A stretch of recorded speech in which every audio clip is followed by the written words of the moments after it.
Area and volume, geometric applications. The area of a rectangle is found by multiplying the length and width.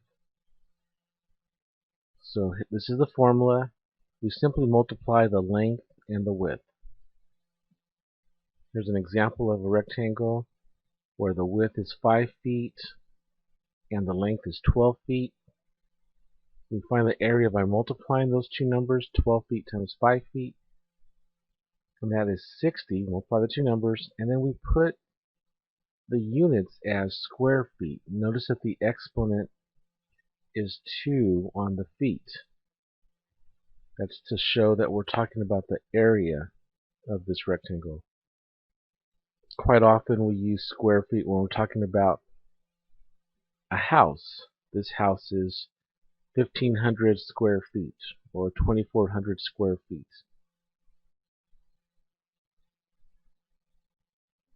It's usually measured in square units. So if it's feet, you would say square feet. If it's miles, square miles. If it's meters, square meters. Kilometers.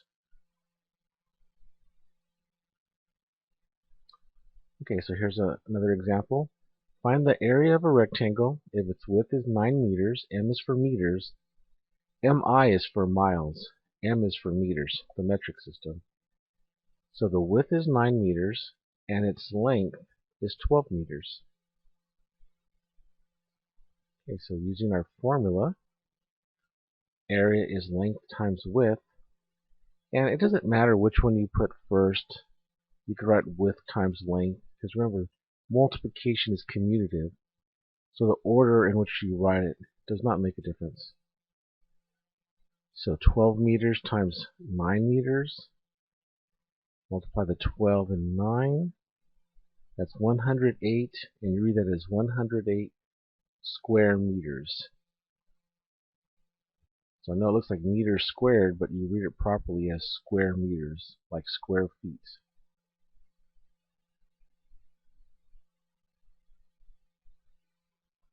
Okay, moving on. Now we're going to talk about the area of a parallelogram. A parallelogram has two pairs of parallel sides, and those parallel sides are equal. So notice the two horizontal parallel sides, they're equivalent, and the two angular sides, the two sides that connect the top segment and the bottom segment, those are also parallel. Parallel means that they go in the same direction. Okay. And we really just multiply the base and the height. The base is the distance on the bottom part, and the height is its vertical distance. Now, so B stands for base and H stands for height. Again, formula, area is equal to base times height. Now, the reason this formula looks very similar to length times width is because if you go ahead and, let's say we cut this little piece off, and you move that piece to the other side of the parallelogram, so you have then what looks like a rectangle. So you can see why it's very similar to the formula for a rectangle.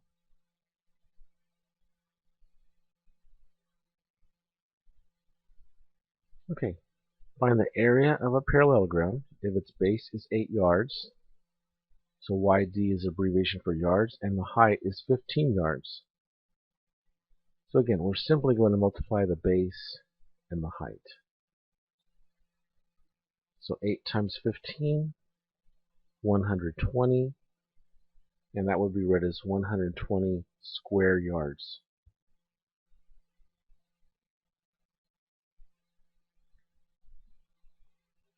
Let's move on to a triangle. The area of a triangle is found by multiplying the base and the height, and then dividing the result by 2. So base times the height, its vertical height, and then we take that result of its product and divide it by 2. Well, let's kind of think about why we are dividing it by 2. See, a triangle can be made into a parallelogram if you draw its other half. So notice we just drew another horizontal line and another vertical line to make a parallelogram. See how we did that? Now we could see that this is really half of a parallelogram, where we divide a parallelogram by 2 to get the triangle. So the area of a triangle is base times height divided by 2.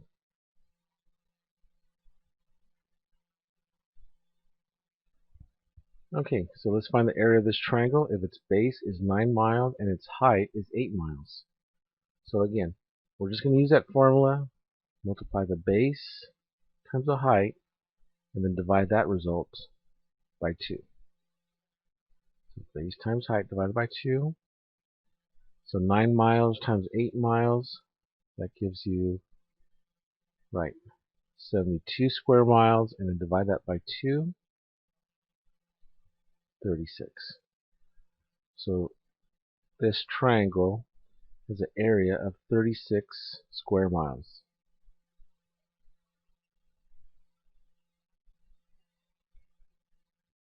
Now, that should say area.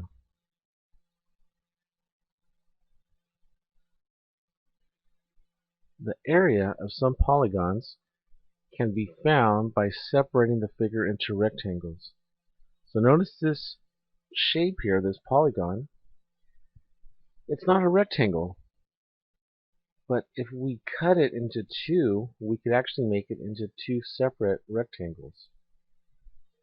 We could either draw a vertical line or a horizontal line. I think it's easier to draw a vertical line, and then we could find the area of each individual rectangle. So by drawing a vertical line, we separated into 2 separate rectangles. See that? So just draw a vertical line to separate it into 2 separate rectangles. Now the total area, if we wanted to find the area, we could find the area of rectangle A and the area of rectangle B, and then combine the 2 areas.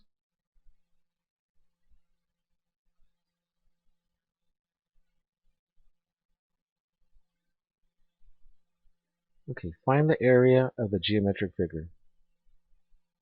So notice, again, this is another polygon, but if we draw a vertical line, we could separate this into 2 separate rectangles.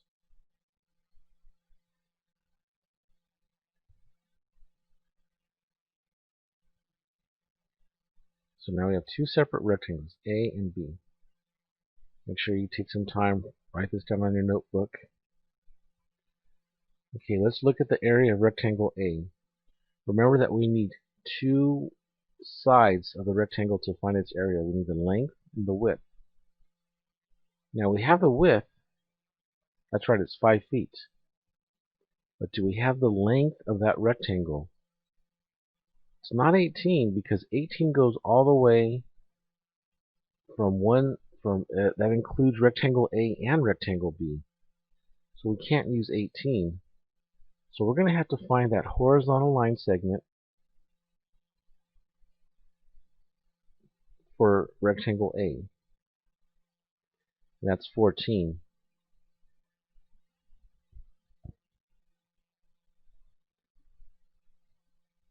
This is 4 right here, and this must be 14 so that it adds to be 18. So that's why this segment is 14 feet. So now we can multiply the length and width of rectangle A. 14 feet times 5 feet is 70 square feet.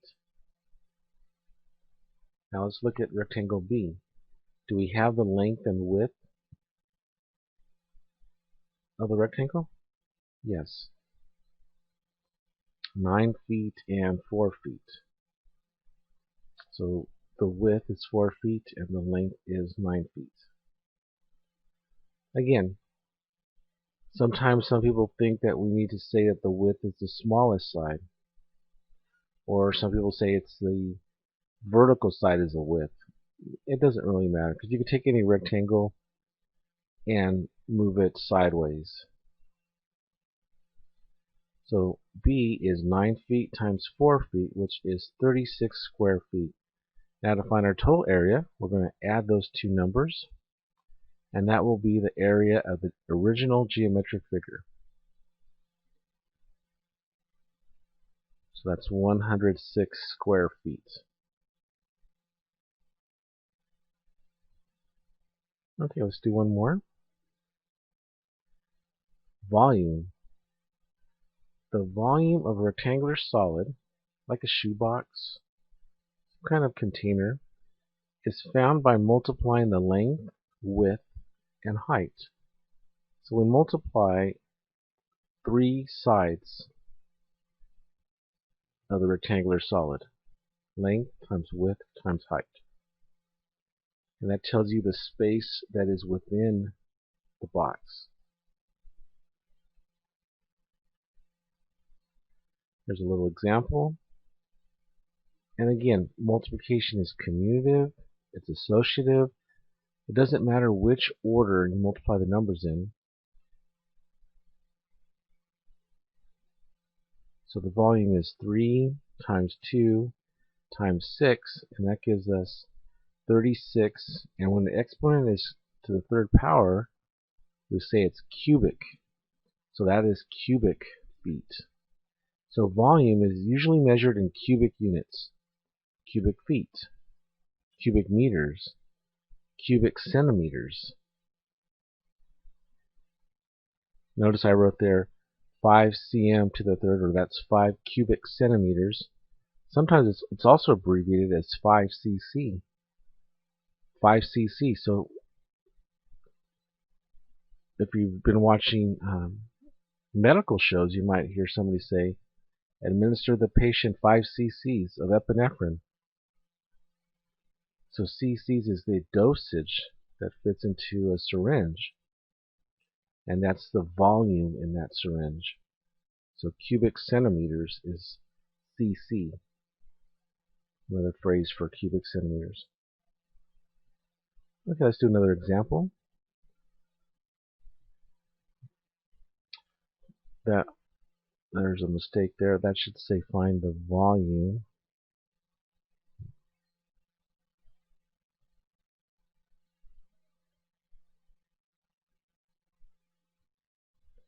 Find the volume of a rectangular solid if its length is 5 meters, its width is 4 meters, and its height is 8 meters.